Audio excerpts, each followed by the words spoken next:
There was no longer marcher than Neil Marten. And it's fitting that we're meeting today. Today is the 50th anniversary of the 1975 referendum. It resulted in a 2-to-1 vote to stay in. And you know what? The Leavers accepted that with good grace. There was no continuity leave campaign. They said the people have spoken and the issue was settled for another generation.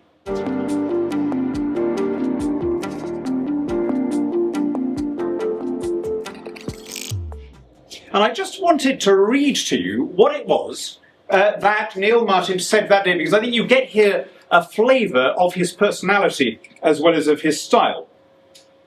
The result, yes, 17,378,581, no, 8,470,073, yes votes 43.4% of total electorate, no votes 21.1%, so full-hearted consent. So, that was that. I gave a party that evening in the House of Commons for about 80 workers, and we all went home.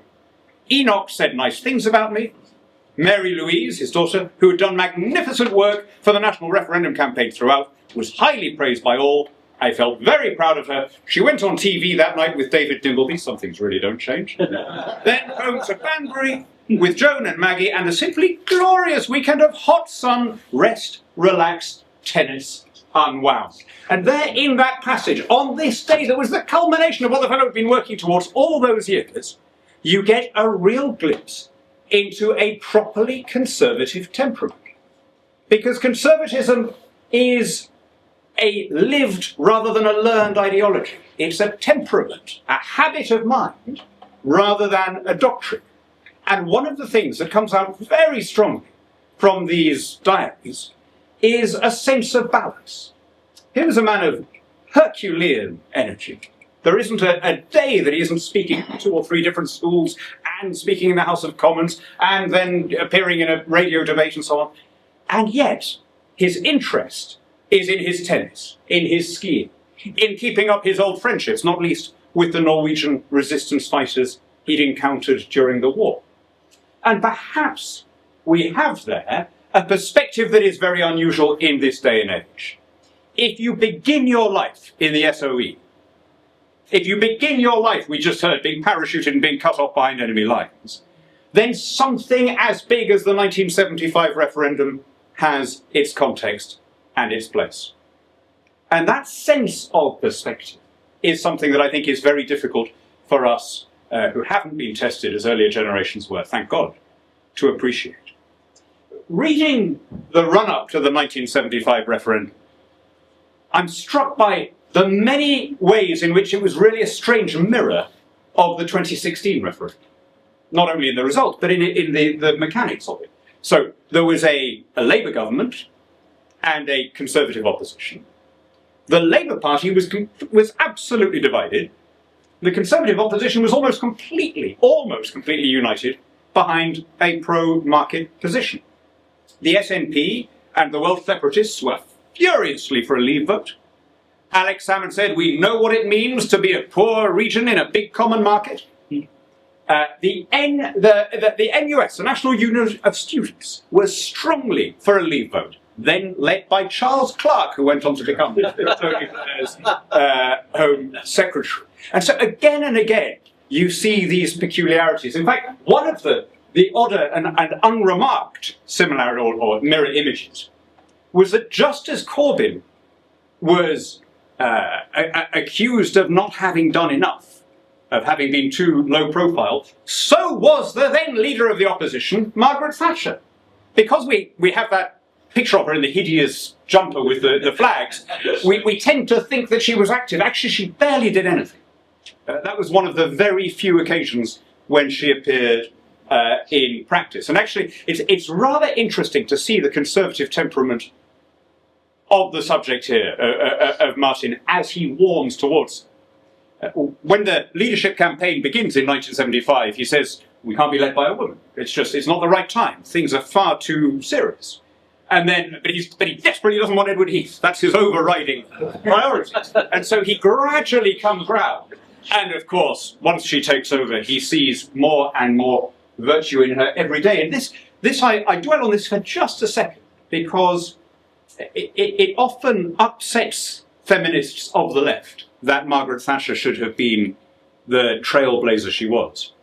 But I think the importance of her premiership was precisely the influence that it had on small c conservatives like Neil Marten. People who, for perfectly honourable reasons, given the values and the understanding they had been sceptical, were within a couple of years saying she's the best Prime Minister we've ever had. And that would never have been the same had the first woman Prime Minister come from the left. It would have been a very different reaction from that constituency. You see here a plain, simple man who writes plainly and simply. One of the recurrent themes all the way through is the attempts by the posh element of his constituency association to deselect him if he won't agree to take their line on the common market. And he takes a very Burkean line on this. He says, if I gave in to them, I wouldn't just be letting myself down, I'd be letting down Parliament, and I'd be betraying the ideal of what an MP should be. Now, of course, he's the last man who would ever quote Edmund Burke or call that a Burkean position. I'm sure he was familiar with it, but it's not in his nature to do isms. So he always writes about this in a very simple, straightforward way about the personalities. He dwells on the tennis that he enjoyed. He dwells on the annual skiing trip, which is still going on. The only position I've held since Brexit is that I am now the captain of the Lords and Commons ski team. A position held, one of the things I have in common with the great Sir Neil. We go to Davos every year, which is I always feel slightly awkward saying that. We tend to go the week just before our lizard man overlords arrive. We don't clash with them.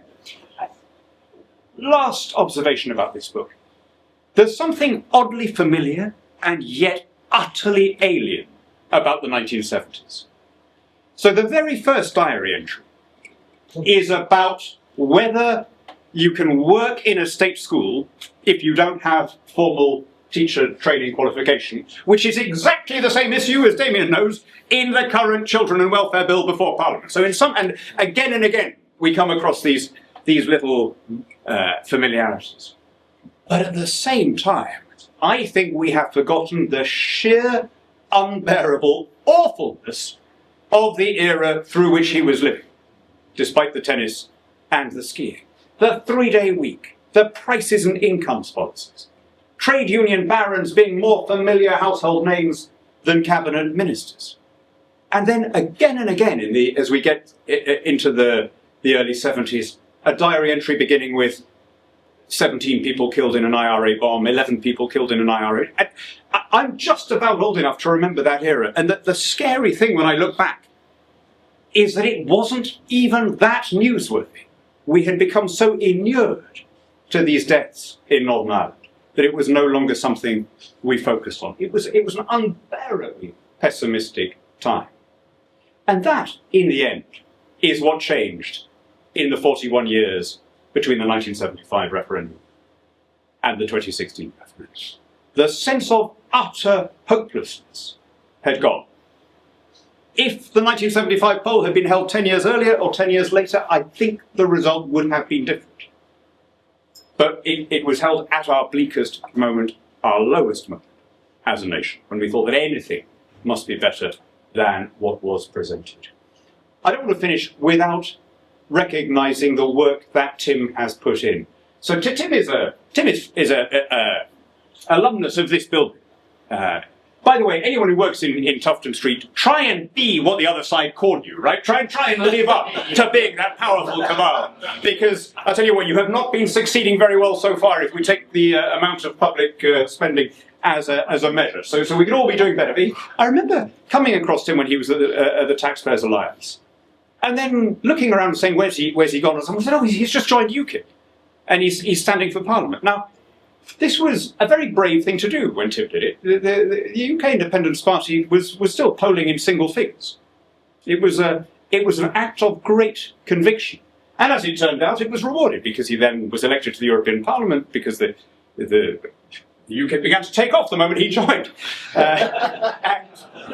And he then served with great distinction and has now come back and dedicated himself to something which is an intellectual pursuit satisfying for its own sake, with no ambition beyond doing the job well. And in that regard, I am sure that Neil Marten would have approved, not just of the Euroscepticism, but of the character that it rested on.